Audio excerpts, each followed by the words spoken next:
They said, fight a real boxer. They said, fight someone your size. They said, fight a world champion. We looked at a long list of supposed fighters for me to fight. Yeah. Good. One. Good. One. One. That's the shot. See? If he comes in, yeah, that's it over. Do you see what I mean? You don't have to do that or come out. Just boom, drop the chin. Good. Left hook high now and then just roll my right hook. Good. Too low. Was that, oh, this happened, that happened. So it's the name of my career is criticizing me and then making excuses after I do the impossible or no way it's gonna happen. Only for weeks remaining before Jake Paul and Anthony Joshua step into the ring. Both fighters are clearly pushing their limits in training.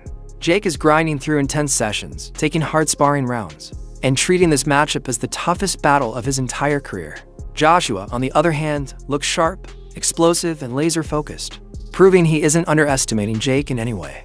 Their preparation reflects discipline, hunger, and a level of commitment that shows neither man is taking this moment lightly. I think that's good. Don't look for nothing. Now step around him. Upper body. Keep a rhythm now. Keep a rhythm. Don't wait on him. Now you're waiting on him, mate. The boxing world is overflowing with predictions as the Jake Paul versus Anthony Joshua showdown gets closer, and every major voice in the sport seems to be weighing in. Among them, Joey Knight gave one of the strongest warnings yet. He believes Jake accepted this fight mainly because it delivers massive attention, viral hype, and a global audience. Joey argues that Jake understands the business of boxing extremely well, and he knows the financial reward is huge. But he also says Jake is pushing the limit purely for profit. He stressed that stepping in with someone as physically dangerous and experienced as Anthony Joshua is nothing like Jake's past opponents. Joshua is a real heavyweight monster, a man whose punches can alter a career instantly.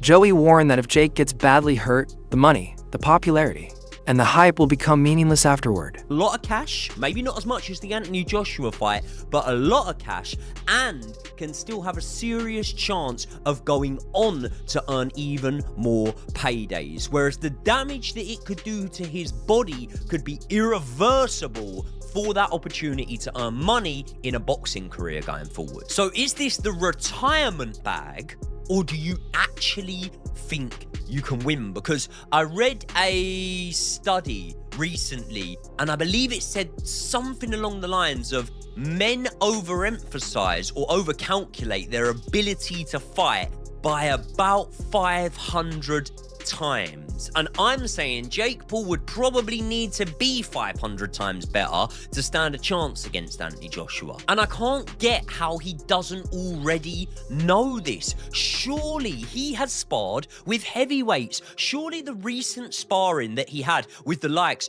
of Shakur Stevenson and with the likes of Ray Ford, amongst others, Badu Jack, surely that would have taught you that there are levels to boxing. And if these small guys are able to show you things that you had no idea that you were vulnerable to in a boxing ring, what happens when someone who hits 4, 5, 6 times as hard as that does the exact same thing to you and lands it on your chin? The whole reason of why I know where I am in the influencer boxing scene, in the misfit scene, is because of the level that I have sparred at. I've sparred boys that have gone on to box for world titles. I've sparred with English champions, and I've sparred with loads of Southern area champions. And doing that enabled me to understand what level I can reach in boxing and what level I can't reach. And some people might say, well, Jake Paul's clearly more ambitious than you. There's no reason for him to be, because he's not a better pound-for-pound boxer than me. So there really is no reason. And that really does make me think that one of two things have happened. Jake Paul has never, ever had serious elite sparring anywhere. Journalist Adam Catterall and Nick Pete didn't hesitate to highlight the obvious gap between the two fighters. Their reaction makes it clear that Joshua is simply too big, too strong, and too experienced for Jake Paul. They believe this fight won't resemble a competitive event at all, more like a controlled sparring session. In their view, Joshua will dominate every moment. The size difference is huge, the power gap is overwhelming, and the experience level isn't comparable in any way. They argue that this matchup shouldn't exist from a pure boxing perspective. For them, the only reason this fight is happening is because Jake Paul wants it. Joshua has nothing to prove, nothing to gain, and nothing he needs from this event.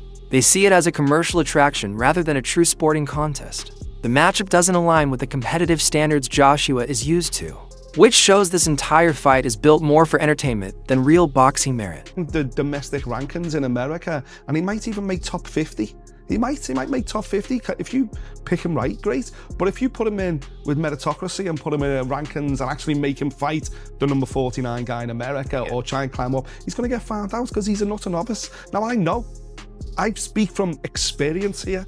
I did an exhibition bout with Shane Neary, a former world champion, and I was fucking 2 or 3 stone bigger than him. I was 5 inches bigger than him. Very similar to AJ and Jake Paul. And I was a novice. I'd boxed, sparred and moved around my whole life, but I'd never been in a competitive fight. And we did it for charity. And we did 3 rounds. And at the end of it, I realized, and I knew it going in, that Shane Neary controlled pretty much every second of those 3 minutes.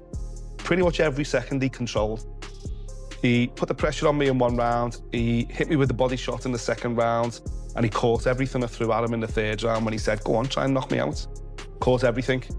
And, you know, in a similar vein, Anthony Joshua controls every second of this fight that he wants to control. Right. Because he comes from a certain level of stock that Jake Paul can't shortcut his way to. This fight is happening because Jake Paul sees the name Anthony Joshua and has probably gone. It's that conversation in the schoolyard, isn't it? What would you do for 100? What would you do for $1 million? What would you do for 2 million? What would you do for 10 million? What would you do for 100 million? Would you let Anthony Joshua punch you in the face for 100 million notes? Yeah, I fucking would. Absolutely, AJ. Step up, mate. Take your best shot. Wake me up in the hospital. Cha-ching. Isn't Jake Paul doing the same thing? Getting 100 million quid off Netflix to let Anthony Joshua punch him in the face. Right. Apart from whatever it is, 50, 60, 70 million, whatever the figure is for Anthony Joshua. Host of the Wade Concept podcast dives even deeper into why this fight feels impossible to justify. To him, there is no angle from which this matchup makes sense. Jake Paul lacks the experience, timing, chin, and natural power that someone like Anthony Joshua brings at the elite level. Joshua has battled world champions, knockout artist, and technical specialist. Jake, by comparison, has limited rounds and has never faced a giant in Joshua's category. Wade believes Paul has no realistic chance of surviving, let alone winning. The skill gap is massive, and the danger is extreme. Even if Jake is confident, hungry, and fearless, none of that changes the truth of this matchup. Wade adds that any strategy based on shocking a bigger fighter simply won't work here. Joshua is too seasoned to fall for simple tricks, and his fundamentals are far beyond anything Jake has ever encountered. In Wade's view, the matchup works only as an idea, not in reality. He also points out that the marketing feels forced. Yes, the names create hype, but the real sporting value is almost non-existent. His opinion mirrors the concern shared by many experts. This fight is more spectacle than genuine competition. So whatever is making Jake take this fight, and I don't think it's healthy for him at all. I think this is going to be one-way traffic. I think AJ is going to hurt him very badly. And speaking of the insanity of this thing, here is what the first line is. Jake as a plus 800. I have a feeling that's going to shift even more toward AJ at minus 1,500. Because again, how could you even see Jake winning this fight? Where is the possibility for Jake to actually get it done? I mean, look at this picture from them playing paintball a couple of years ago, I guess, or I don't know if it was paintball, but some sort of airsoft like gunfighting. But look at the difference in the size. And I get it, you know, size doesn't just win fights, but AJ doesn't just have the size. He is more experienced at the highest level. He has fought guys that are smaller than him and are more experienced and better than Jake is. Again, Alexander Usyk twice. What better experience? I know Usyk is southpaw, but what better experience to get you prepared to fight a smaller guy than to fight the best, smallest guy coming up to heavyweight in Usyk that you could find. And yes, AJ is plotty and he's maybe a little stiff and maybe his chin is not what it used to be, but that's still Anthony Joshua. So Nikisa Badarian did an interview with Sky Sports, Jake Paul's manager and co-founder of MVP. He had some things to say about the fight. Obviously, they're going to do a massive press tour around this thing. Let's take a look and listen at why Nikisa, maybe a hot take, says that Jake Paul and Anthony Joshua is more winnable for Jake Paul than Gervonta Davis would have been. How dangerous is this for Paul? This is a more dangerous fight than Gervonta Tank Davis, but it's a more winnable fight than Gervonta Tank Davis. Gervonta was small, fast, super skilled.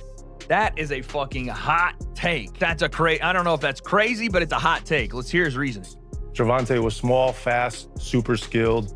Joshua is big, heavy puncher, but not as evasive. So I think if Jake has the right game plan, he has a pretty good shot of winning this fight. That's crazy. Now, first off, a winnable fight with Gervonta Davis, it was an exhibition. So, wins and losses, we weren't really going to be able to count there. But saying that it is a risky but more winnable fight, it's so hard to get on board with even the thought of Jake winning this. Like, there's only really, I think, one, maybe two avenues where Jake possibly can in some way win it. But when Nikisa says it's a more dangerous but also more winnable, the only thing my mind jumps to is Jake is going to have to stand in front of Anthony Joshua, a literal destroyer at heavyweight, a literal one punch, send you to the hospital, potentially end your career puncher at heavyweight, and take the risk of eating that punch just to land a punch that potentially could knock AJ out. That is why the risk and reward factor, I have to think Nikisa's talking